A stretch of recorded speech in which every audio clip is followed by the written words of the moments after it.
October 30, 2025న ముంబైలోని పవానా ప్రాంతంలో ఉన్న ఆర్ఏ స్టూడియోలో జరిగిన బందీల సంఘటన దేశవ్యాప్తంగా తీవ్ర సంచలనం సృష్టించింది. వెబ్ సిరీస్ అడ్మిషన్ల పేరుతో పిల్లలను రప్పించి వారిని బందీలుగా చేసుకున్న రోహిత్ ఆర్య అనే వ్యక్తి సహచరులు, పోలీసుల ప్రతిస్పందన మరియు సంఘటన వెనుక ఉన్న కారణాలు అనేక ప్రశ్నలను తలెత్తుతున్నాయి. ఈ నివేదికలో సంఘటన యొక్క కీలక ఘట్టాలు, రోహిత్ ఆర్య నేపథ్యం, అతని డిమాండ్లు, ప్రభుత్వంతో అతని వివాదాలు మరియు ఈ దురదృష్టకర సంఘటన దారితీసిన పరిస్థితులను సమగ్రంగా విశ్లేషిస్తుంది. అక్టోబర్ 30, 2025న ముంబైలోని పవానా ప్రాంతంలో ఆర్ఏ స్టూడియోలో వెబ్ సిరీస్ అడ్మిషన్లకు వచ్చిన పిల్లలు మరియు వారి తల్లిదండ్రులతో సందడిగా ఉంది. మహారాష్ట్ర నలుమూలల నుండి దాదాపు 100 మంది పిల్లలు తమ అదృష్టాన్ని పరీక్షించుకోవడానికి వచ్చారు. వారి తల్లిదండ్రులు ఆశగా బయట వేచి చూస్తున్నారు. గత 5 రోజులుగా జరుగుతున్న అడ్మిషన్లకు ఆ రోజు చివరి రోజు. ఉదయం 10 గంటలకు అడ్మిషన్లు ప్రారంభమయ్యాయి. అయితే 80 మందికి పైగా పిల్లలను తిరస్కరించి పంపించిన తర్వాత మిగిలిన వారు ఫైనల్ రౌండ్ కి ఎంపికయ్యారు. ఇక్కడికి రోహిత్ ఆర్య అనే సినీ నిర్మాత, సామాజిక పారిశ్రామికవేత్త వచ్చారు. గత 5 రోజులుగా పిల్లలకు టెక్నికల్ వివరాలు చెప్పి షూటింగ్ లో సహాయం చేసిన రోహిత్ ఆర్య ఆ రోజు అనూహ్యంగా వ్యవహరించాడు. మధ్యాహ్నం 1 గంట ప్రాంతంలో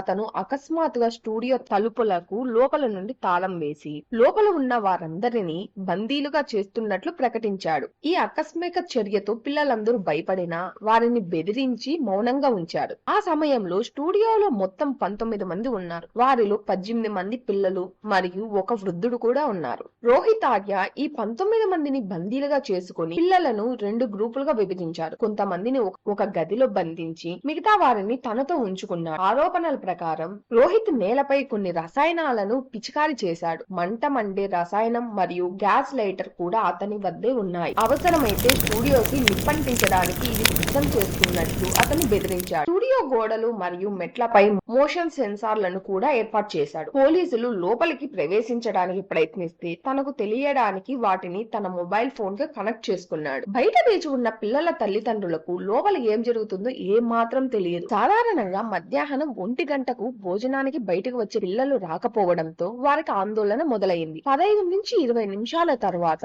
కొంతమంది తల్లిదండ్రులు లోపలికి వెళ్లడానికి ప్రయత్నించినా కుదరలేదు. స్టూడియో గాజు గోడలు ఉన్నప్పటికీ లోపల ఏం జరుగుతుందో బయట నుండి చూడడం కష్టమైంది. కొద్దిసేపటి తర్వాత లోపల నుండి పిల్లల ఏడుపులు వినిపించాయి. గాజు గోడలపై పిల్లల చేతులు కనిపించాయి. సహాయం కోసం అరుస్తున్న పిల్లల కేకలు తల్లిదండ్రులను మరింత భయభ్రాంతులకు గురి చేశాయి. మధ్యాహ్నం 1:45 నిమిషాలకు తల్లిదండ్రులు పోలీసులకు కాల్ చేశారు. బందీల పరిస్థితి కొనసాగుతుండగానే రోహిత్ ఆర్య తన మొబైల్ ఫోన్ లో ఒక వీడియో తీసి సోషల్ మీడియాలో షేర్ చేశాడు. ఈ వీడియో సోషల్ మీడియా అంతటా వైరల్ అయింది. ఆ వీడియోలో నేను రోహిత్ ఆర్య ఆత్మహత్య చేసుకునే బదులు నేను ఒక ప్లాన్ తయారు చేసి కొంతమంది పిల్లలను ఇక్కడికి తీసుకొచ్చాను అని చెప్పాడు. తాను ఉగ్రవాదిని కాదని, డబ్బులు డిమాండ్ లేదని స్పష్టం చేశాడు. తన డిమాండ్లు చాలా సాధారణమైనవని, నైతికమైనవని మరియు ధర్మబద్ధమైనవని అన్నాడు. నాకు కొన్ని ప్రశ్నలున్నాయి. నేను కొంతమంది వ్యక్తులతో మాట్లాడాలి. వారిని కొన్ని ప్రశ్నలు అడగాలి. వారు జవాబులపై నాకు మళ్ళీ ప్రశ్నలుంటే వాటిని అడగాలి. కానీ నాకు ఈ జవాబులు కావాలి,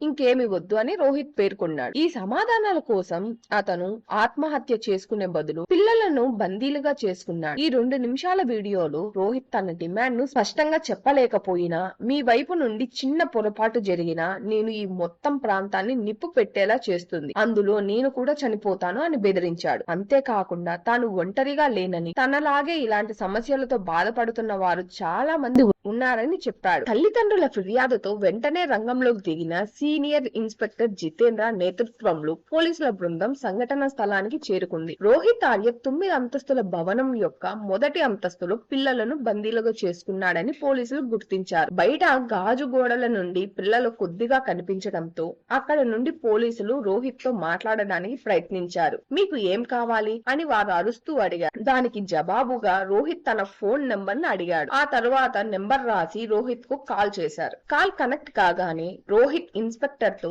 తాను ఒక రాజకీయ నాయకుడితో మాట్లాడాలని, తన ప్రశ్నలకు మాత్రమే సమాధానాలు కావాలని చెప్పాడు. అతను శివసేన రాజకీయ నాయకుడు దీపక్ కేసర్కర్ పేరును ప్రస్తావించాడు. ఆయన గతంలో పాఠశాల విద్యాశాఖ మంత్రిగా కూడా పనిచేశారు. జవాబుగా ఇన్స్పెక్టర్ అతని అన్ని సమస్యలను పరిష్కరిస్తామని ఎలాంటి తీవ్ర చర్యలు తీసుకోవద్దని, పిల్లలకు ఏమి జరగకూడదని రోహిత్ ను అభ్యర్థించాడు. జితేంద్రతో పాటు డీసీపీ దత్త నల్లవడే కూడా అక్కడే ఉండి రోహిత్ తో మాట్లాడారు. అతని డిమాండ్లన్నీ నెరవేరుస్తామని, ముందుగా పిల్లలను విడిచిపెట్టాలని రోహిత్ చెప్పాడు. మొదట్లో రోహిత్ సహకరించిన తరువాత పోలీసులపై నమ్మకం లేదని చెప్పడం ప్రారంభించాడు. బందీల పరిస్థితి కొనసాగుతున్నప్పటికీ పోలీసులు మాజీ విద్యాశాఖ మంత్రి కె సర్కార్ కు కూడా ఫోన్ చేశారని కొన్ని న్యూస్ రిపోర్ట్స్ తెలిపాయి. కానీ ఆయన కాల్ ఎత్తలేదని తెలుస్తుంది.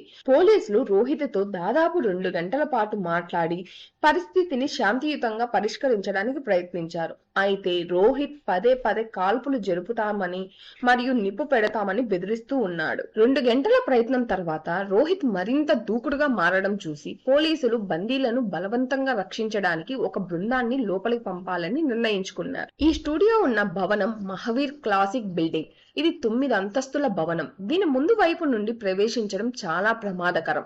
అందుకే పోలీసులు భవనం వెనక వైపు నుండి ప్రవేశించడానికి ప్రయత్నించాలని నిర్ణయించుకున్నారు. ముంబై అగ్నిమాపక దళానికి చెందిన 2 వ్యక్తులు వెనుక ఉన్న బాత్రూమ్ కిటికీ కింద ఒక నిచ్చెన ఏర్పాటు చేసి గ్రిల్ను కత్తిరించడం ప్రారంభించారు. ఈ సమయంలో రోహిత్ దృష్టి మలచడానికి ఇన్స్పెక్టర్లు అతనిని మాటల్లో పెడుతూ ఉండిపోయారు. బాత్రూమ్ కిటికీ గ్రిల్ తెరుచుకోగానే వెంటనే ఒక క్విక్ రెస్పాన్స్ టీం QRT కమాండోలను స్టూడియోలోకి పంపారు. QRT అనేది ముంబై పోలీసుల యొక్క అడ్వాన్స్డ్ యూనిట్. దీనిని 2008 26/11 ముంబై ఉగ్రవాది దాడి తర్వాత ఏర్పాటు చేశారు. ఏదైనా సంఘటన జరిగిన 5 నుంచి 10 నిమిషాల్లో సంఘటనా స్థలానికి చేరుకోవడానికి శిక్షణ పొందిన AK-47 వంటి అత్యాధునిక ఆయుధాలు కలిగిన అత్యంత శిక్షణ పొందిన కమాండోలు ఇందులో ఉంటారు. RA స్టూడియోలోకి ప్రవేశించిన బృందానికి అసిస్టెంట్ పోలీస్ ఇన్స్పెక్టర్ అమోల్ నాయకత్వం వహించారు. పోలీసుల కథనం ప్రకారం వారు లోపలికి ప్రవేశించగానే రోహిత్ తన ఎయిర్ గన్ తీసి వారి వైపు వేగంగా ముందుకు వచ్చి కాల్పులు జరపడం ప్రారంభించాడు. ఈ క్షణంలోనే అమోల్ ఒక క్షణం నిర్ణయం తీసుకొని కాల్పులు జరపగా ఆ బుల్లెట్ నేరుగా రోహిత్ ఛాతీకి తగిలింది. గాయపడిన తర్వాత అతనిని ఆసుపత్రికి తరలించారు. కానీ ఆ గాయం చాలా లోతుగా ఉండడంతో అతను అక్కడికి చేరుకున్న తర్వాత మరణించాడు. ఈ మొత్తం ఆపరేషన్ సుమారు 35 నిమిషాలు జరిగింది మరియు 3.5 గంటల తర్వాత పిల్లలందరినీ మరియు ఇతర బందీలను సురక్షితంగా రక్షించారు. ఈ సంఘటన జరిగిన తర్వాత అసలు ఈ రోహిత్ ఆర్య ఎవరు మరియు అతను ఇంతటి తీవ్ర చర్య ఎందుకు తీసుకున్నాడు అనే ప్రశ్న తలెత్తింది. రోహిత్ ఆర్య బాగా చదువుకున్న వ్యక్తి. అతను పూణేలోని సింబయాసిస్ ఇంటర్నేషనల్ యూనివర్సిటీ మరియు ముంబైలోని ఇండియన్ స్కూల్ ఆఫ్ బిజినెస్ వంటి ప్రతిష్టాత్మక సంస్థల నుండి తన విద్యను పూర్తి చేశాడు.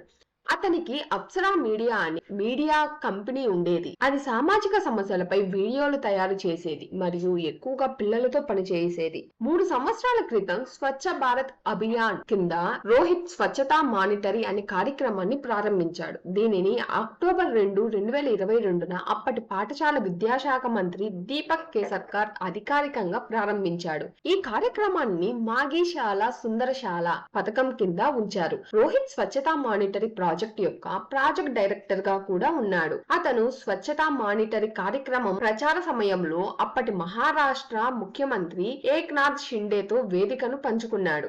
రోహిత్ ఆర్యకు మహారాష్ట్ర ముఖ్యమంత్రి ఏక్నాథ్ షిండేతో సహా అగ్ర రాజకీయ నాయకులతో అనేక ఫోటోలు ఉన్నాయి. బందీల పరిస్థితి కొనసాగుతున్నప్పుడు రోహిత్ తన వీడియోలో ఈ విషయాలను స్పష్టంగా చెప్పలేకపోయినా అతని పాత సోషల్ మీడియా పోస్టులను పరిశీలిస్తే అసలు సమస్య ఏమిటో సులభంగా తెలుసుకోవచ్చు. అక్టోబర్ 2024లో రోహిత్ ఒక వీడియోను షేర్ చేశాడు. ఆ వీడియోలో తాను ఈ కార్యక్రమం కోసం చేసిన పనికి ప్రభుత్వం నుండి డబ్బులు రాలేదని అతను చెప్పాడు. రోహిత్ ప్రకారం స్వచ్ఛతా మానిటరీ ఆలోచన తనదే మరియు విద్యాశాఖ తన షార్ట్ ఫిల్మ్లు మరియు డాక్యుమెంటరీలను ఉపయోగించుకుంది. కానీ అతనికి క్రెడిట్ లేదా డబ్బులు ఇవ్వలేదు. ఆరోపణల ప్రకారం ఈ పని చేయడానికి రోహిత్ తన ₹1,00,000 ఖర్చు చేశాడు. కానీ ప్రభుత్వం నుండి అతనికి ఏమీ దక్కలేదు. మహారాష్ట్ర విద్యాశాఖ తనకు 2 కోట్లు బకాయి ఉందని తను వాదించాడు. రోహిత్ తెలిసిన శివసేన యుబిటి యూత్ వింగ్ నాయకుడు సూరజ్ లోఖండే ప్రకారం రోహిత్ ఈ విషయంలో మహారాష్ట్ర ప్రభుత్వానికి అనేక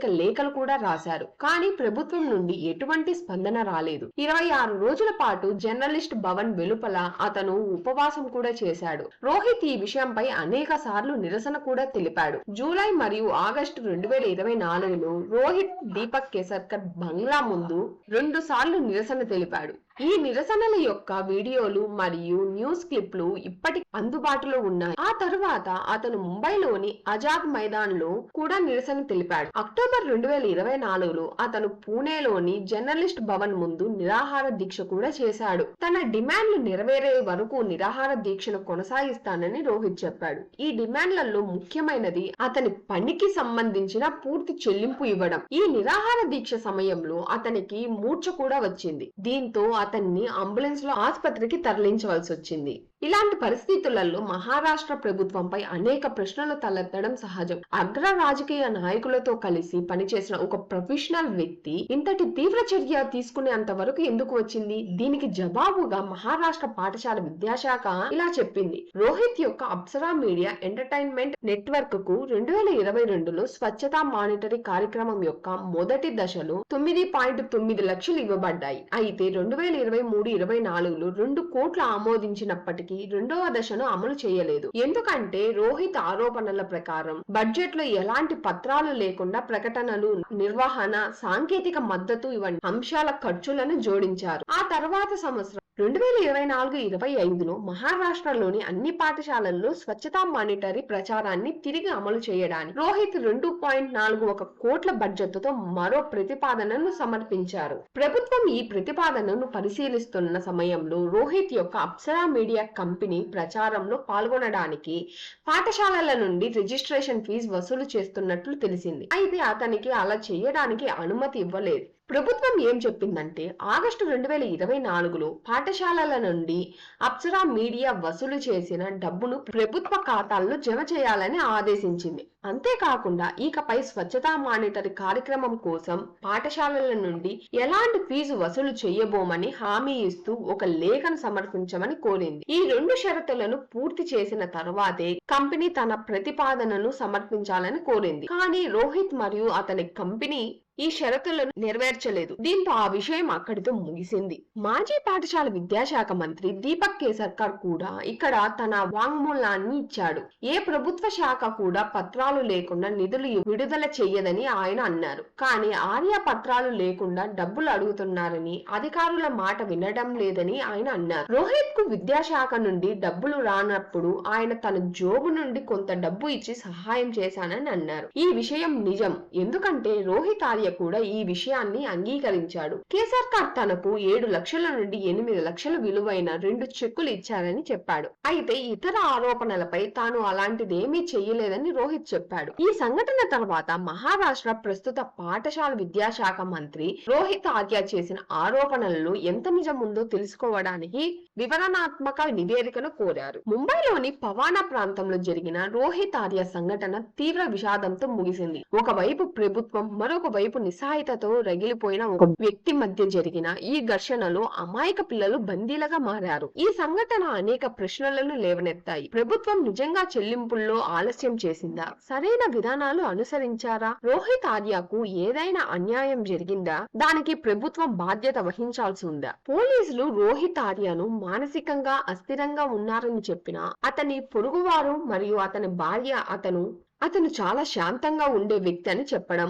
అతని మానసిక స్థితిపై భిన్నాభిప్రాయాలు సృష్టించింది. IFTDA వంటి సినీ సంస్థలు రోహిత్ ఆర్యకు పరిశ్రమతో ఎలాంటి సంబంధం లేదని స్పష్టం చేయడంతో అతను తనను తాను ఎలా ప్రచారం చేసుకున్నాడు అనేది ప్రశ్నార్థకం. ఈ సంఘటన కేవలం ఒక బందీల డ్రామా మాత్రమే కాదు, ప్రభుత్వ వ్యవస్థలోని లోపాలు, పౌరుల నిస్సహాయత మరియు రాజకీయ సంబంధాల చిక్కుముడులను ప్రతిబింబిస్తుంది. ఈ ఘటనపై సమగ్ర విచారణ జరిపి భవిష్యత్తులో ఇలాంటి సంఘటనలు పునరావృతం కాకుండా చూడాల్సిన అవసరం ఎంతైనా ఉంది. దీనిపై మీ అభిప్రాయాన్ని కమెంట్ రూపంలో తెలియజేయండి.